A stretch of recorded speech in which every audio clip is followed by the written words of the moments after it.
Selamat datang kembali di Purwakarta Auto Story. Tahun 2007 merupakan tahun kelahiran lah ya dari Nissan Grand Livina ini. Dia mencoba peruntungannya di kelas low MPV, di mana saat itu dikuasai duo Jepang itu ya, antara Toyota Avanza dan Daihatsu Xenia.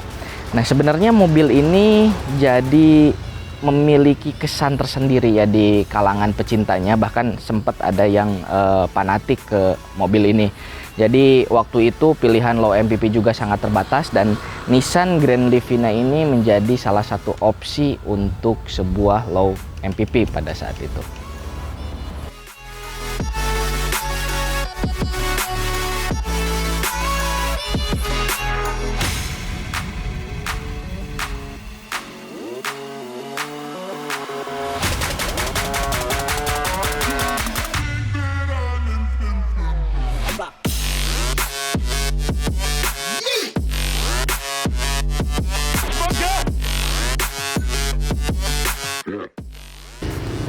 Sebenarnya desainnya ini bagus, jadi dari tahun 2007 sampai tahun 2019 dia tidak mendapatkan perubahan atau ada Grand Livina yang all new selama 12 tahun. Jadi baru 12 tahun dia muncullah Grand Livina all new yang ya expander banget gitu ya. Jadi dari desainnya juga dia tidak seperti low MPV kebanyakan, dia tidak seperti Avanza atau Xenia atau Kijang sekalipun Innova. Jadi dia ini lebih terkesan seperti hatchback atau city car yang dipanjangin. Memang ada Livina hatchback yang 5 seat, cuman dia keluar setahun setelah ini keluar. Jadi Grand Livina dulu keluar, baru Livinanya yang versi hatchbacknya itu keluar. Dia memiliki sasis monokok dan dengan sasis seperti itu dia bisa mendapatkan desain yang seperti ini. Jadi dia desainnya itu tidak tinggi, tidak meninggi gitu, cuman agak lebih panjang dan lebih pendek, dan itu membuat desain tersendiri di kelas low MPV.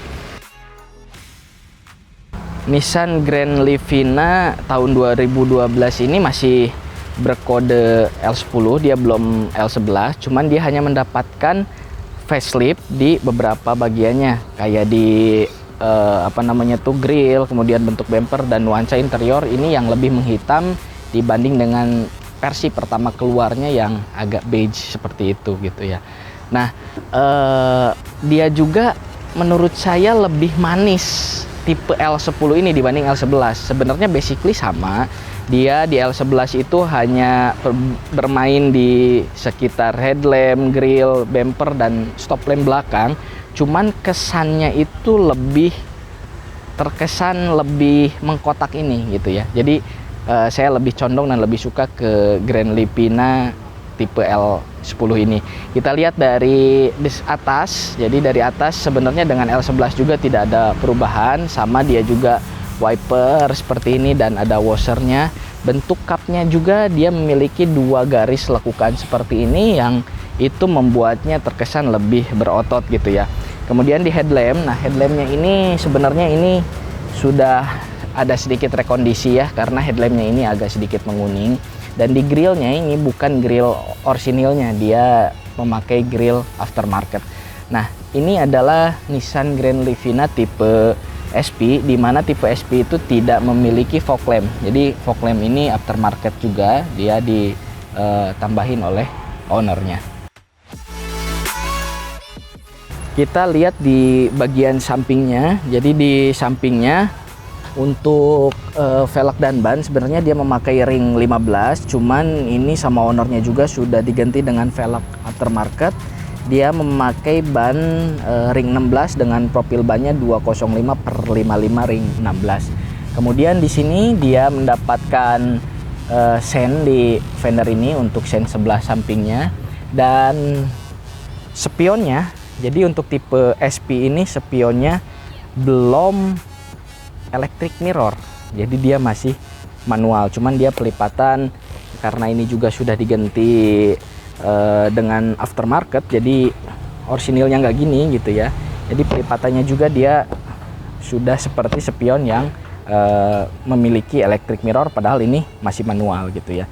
Kemudian lanjut ke belakang, dia memiliki dua garis bodi sebelah sini, kemudian sebelah sini, dan dua garisan ini juga cukup lumayan tegas untuk mengesankan lebih mengkotaknya mobil ini. Jadi mobil ini pendek, lebih mengkotak dan panjang. Itu desain yang menurut saya baik dibanding dengan MPV pada waktu itu.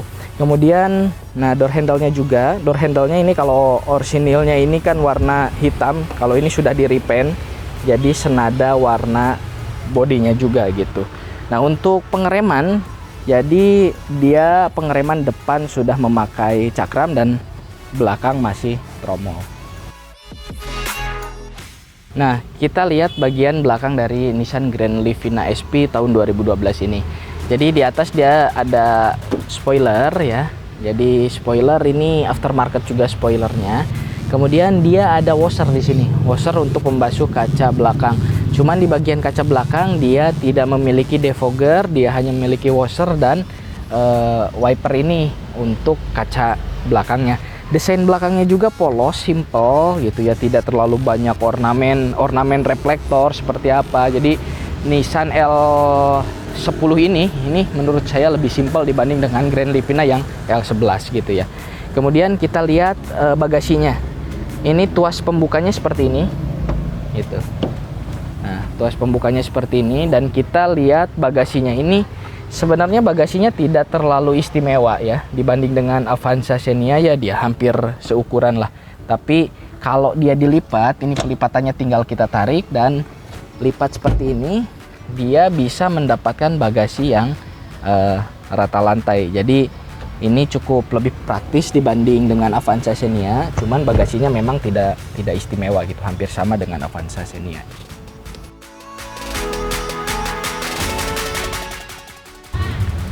Kemudian di stop lamp dia masih menggunakan bohlam halogen biasa, dan di sebelah bawah ini ada dua buah sensor parkir. Kemudian kalau ini kamera aftermarket ya, tambahan dari ownernya, dan ini knalpotnya tipe yang tidak terlihat. Jadi knalpotnya ini terletak di bawah sebelah sini dan tidak terlihat ada knalpot di bempernya.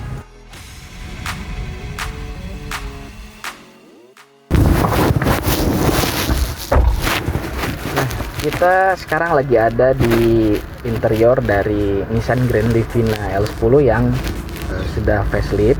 Ini kuncinya seperti ini, bisa teman-teman lihat kuncinya antara anak kunci dan remote dia terpisah ya. Dan ini hanya full besi seperti ini gitu ya. Nah, kita lihat di desain dari dashboardnya. Jadi desain dashboardnya ini menurut saya memang lebih elegan, lebih modern dibanding dengan old Avanza ya, Avanza yang pertama keluar, versi pertama gitu ya. Dia kesannya lebih mewah, lebih padat. Kemudian karena ini yang sudah facelift, dia juga warnanya hitam. Kalau yang pertama keluar itu kan warnanya beige dan ya sedikit abu-abu, kalau ini full hitam. Kemudian di bahan material yang dia gunain juga masih plastik keras, tidak ada bahan soft touch, dan hanya ada bahan soft touch di sebelah trim sebelah sini gitu ya. Jadi dia masih plastik keras, tapi plastiknya ini ya cukup lumayan lah gitu, nggak terlalu terlihat murah banget gitu ya. Nah, di sebelah kiri dia ada PC AC seperti ini. Kemudian ke tengah sangat simpel dashboardnya. Dia ada kisi AC, head unit double din yang sudah diganti sama ownernya. Ini ada hajat di sini. Ini ada arah anginnya, cukup lengkap pengaturan arah anginnya, dimana waktu itu Avanza tidak memiliki ini ya gitu. Kemudian dia juga ada kecepatan blower dan AC. Di bawah dia ada power outlet. Kemudian ini ada ya tempat penyimpanan seperti ini, tempat penyimpanan terbuka, 2 cup holder dan tempat penyimpanan agak terbuka seperti ini. Kemudian karena ini transmisi yang manual, jadi transmisinya, dan dia juga mendapatkan ini nih. Jadi ini itu semacam double blower ya, padahal ini single blower, cuman dia ada sirkulasi AC ke sini gitu untuk baris row kedua, dan ini juga sirkulasinya tidak terlalu besar, ini sangat kecil gitu. kita lihat trim pengemudi dari Nissan Grand Livina ini. Dia tadi itu tidak mendapatkan soft touch ya, jadi soft touchnya ada di sebelah sini aja nih. Kemudian door handle-nya bentuknya seperti ini unik ya. Dia tuasnya besar dan bentuknya seperti ini cukup unik. Kemudian di sini dia ada power window, door lock dan window lock. Ini di bawahnya dia tidak mendapatkan cup holder, dia hanya mendapatkan side pocket dan speaker di sebelah sini. Kemudian lanjut ke sini, dia kisi AC bulat. Kemudian di bawah sini dia polosan ya. Kalau tipe XP dan tipe L11 itu ya, terutama tipe L11 itu dia sudah mendapatkan electric mirror dan peletakannya ada di sebelah sini. Kita lihat speedometer dari Grand Livina ini. Ini speedometernya, dia dibagi 3 klaster ya, sama seperti mobil-mobil zaman waktu itu gitu. Dibagi 3 klaster. Di sebelah kiri dia ada tachometer, red lamp, ini radionya nih nyala nih. Dengan red lamp di angka 6.500 sampai 8.000 rpm gitu ya. Dia juga ada beberapa indikator di sana, indikator power steering, kemudian handbrake, aki, oli, dan engine malfunction. Kemudian di sebelah tengah speedometer tentunya dengan maksimum 220 km per jam, dan di sebelah kirinya juga dia ini hanya ada full meter dan beberapa informasi trip A, trip B, dan odometernya ada di sebelah atas. Nah, kemudian di sebelah kiri dia wiper dengan intermittennya ini sama ya, saklar lampu, kemudian sen di sebelah sini.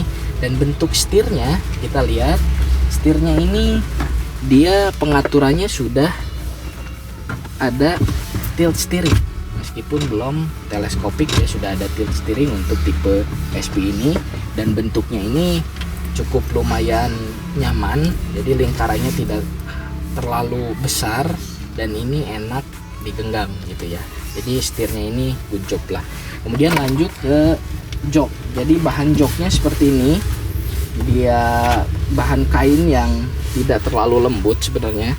Cuman ini lebih bisa mengakomodir kita gitu ya. Lihat di sini ada bentuknya seperti ini. Kemudian ada side ininya yang bisa ya terkesan lebih nyaman dibanding dengan Toyota Avanza pada waktu itu. Pengaturannya juga dia hanya standar, ada reclining dan ada slidingnya. Nah, kita lagi ada di row kedua dari Grand Livina ini. Jadi di trimnya juga, trimnya dia sama seperti yang depan ya, dia mendapatkan bahan soft touch sebelah sini.